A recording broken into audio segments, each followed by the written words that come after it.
মৰমৰ ছাত্ৰ-ছাত্ৰীসকল, আজি আমি পঞ্চম শ্ৰেণীৰ অধ্যায় ৮ সমাজ আৰু সামাজিক জীৱন প্ৰণালী পাঠৰ প্ৰশ্নসমূহ আলোচনা কৰিম। ১ নম্বৰতে কৈছে একোটি বাক্যত উত্তৰ লিখা। ক নম্বৰটো সুধিছে সমাজ কাক বোলে? ইয়াৰ উত্তৰটো হ'ব সাধাৰণতে আচাৰ, ব্যৱহাৰ, চিন্তাধাৰা, আহাৰ, বসবাস আদিত মিল থকা কিছুমান লোকৰ সমষ্টিকে বা একেলগে থকাকে সমাজ বোলে। খ নম্বৰ প্ৰশ্নটো সুধিছে সামাজিক জীৱন কি? ইয়াৰ উত্তৰটো হ'ব মানুহে সমাজত যিবোৰ পৰিস্থিতিৰ সৈতে সহাৱস্থান অৰ্থাৎ খাপ খুৱাই জীৱন নিৰ্বাহ কৰিবলগীয়া হয় তাকেই সামগ্ৰিকভাৱে সামাজিক জীৱন বোলে। গ নম্বৰ প্ৰশ্নটো সুধিছে সামাজিক কৰ্তব্য কাক বোলে? ইয়াৰ উত্তৰটো হ'ব সমাজ পাতি বসবাস কৰা প্ৰতিগৰাকী মানুহেই সমাজৰ প্ৰতি কিছুমান দায়িত্ব আৰু কৰ্তব্য পালন কৰে। এই দায়িত্ব আৰু কৰ্তব্যবোৰকে সামাজিক কৰ্তব্য বোলে। ঘ নম্বৰ প্ৰশ্নটো সুধিছে মানুহৰ সামাজিক জীৱন কিয় ভিন্ন হয়? উত্তৰটো হ'ব জলবায়ুৰ ভিন্নতা, বৃত্তিগত ভিন্নতা আৰু ধৰ্মীয় তথা মতাদৰ্শ পাৰ্থক্যৰ বাবে মানুহৰ সামাজিক জীৱন ভিন্ন হয়। ঙ নম্বৰ প্ৰশ্নটো সুধিছে আমি সামাজিক জীৱনৰ মেৰুদণ্ড বুলি কাক কওঁ? ইয়াৰ উত্তৰটো হ'ব মানুহৰ এজনৰ প্ৰতি থকা আনজনৰ সহযোগিতাৰ মনোভাৱকে আমি সামাজিক জীৱনৰ মেৰুদণ্ড বুলি কওঁ। ২ নম্বৰ প্ৰশ্নটোত খালী ঠাই পূৰ কৰিবলৈ দিছে। কটোত কৈছে ডেছ পৰিৱেশেই সামাজিক জীৱনৰ সূচনা কৰে। ইয়াৰ উত্তৰটো হ'ব সামাজিক পৰিৱেশে সামাজিক জীৱনৰ সূচনা কৰে। খ নম্বৰটো লিখিছে আমাৰ সমাজখনৰ নাম হ'ল ডেছ। ইয়াৰ উত্তৰটো হ'ব আমাৰ সমাজখনৰ নাম হ'ল মানৱ সমাজ।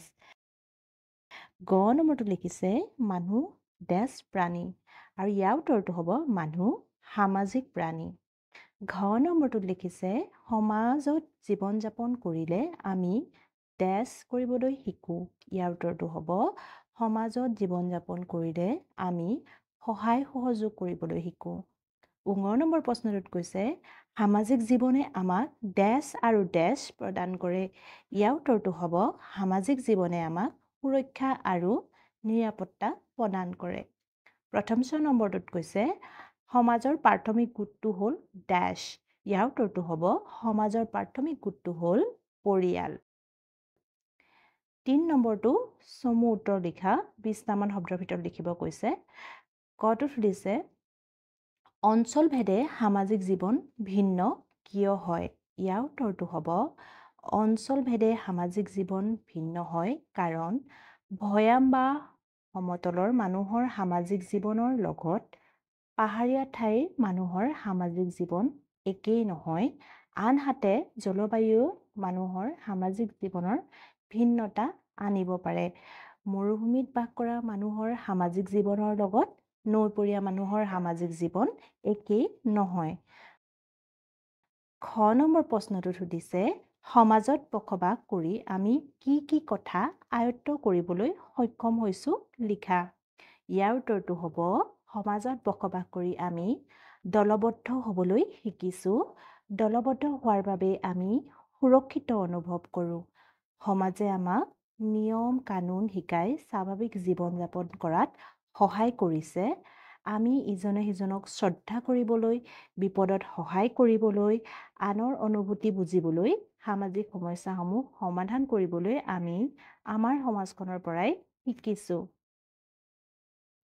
গ নম্বৰ প্ৰশ্নটোত কৈছে মানুহক কিয় সামাজিক প্ৰাণী বুলি কোৱা হয় লিখা। ইয়াৰ উত্তৰটো হ'ব এক ক্ৰমবিকাশ ধাৰাৰ মাজেৰে আহি আহি মানুহে আজি এই অৱস্থা পাইছেহি। গছৰ বাকলি পিন্ধি অঘৰী জীৱন কটোৱা মানুহে আজি নিজৰ পচন্দমতে বিভিন্ন সাজপাৰ পিন্ধিব আৰু বিভিন্ন ঘৰত নিজাববীয়াকৈ থাকিবলৈ লৈছে। শিলে শিলে ঘঁহাই জুই জ্বলোৱা মানুহে ৰন্ধন গেছ ব্যৱহাৰ কৰিছে। মানুহৰ মানসিক দিশৰ ক্ষেত্ৰতো পৰিৱৰ্তনৰ সূচনা হৈছে। সামাজিকভাৱে জীয়াই থকাৰ প্ৰাথমিক জ্ঞানখিনি মানুহে পৰিয়াল আৰু পৰিৱেশৰ মাজত থাকিয়েই শিকে। ইয়াৰ কাৰণেই মানুহক সামাজিক প্ৰাণী বুলি কোৱা হয়। এতিয়া তোমালোকলৈ এটা কুৱেশ্যন, যিকোনো দুটা সামাজিক গোটৰ নাম কমেণ্টত লিখিবলৈ নাপাহৰিবা কিন্তু। লাইক আৰু ছাবস্ক্ৰাইব কৰি দিবা যাতে পাছৰ ভিডিঅ'সমূহ পাই থাকা। ধন্যবাদ।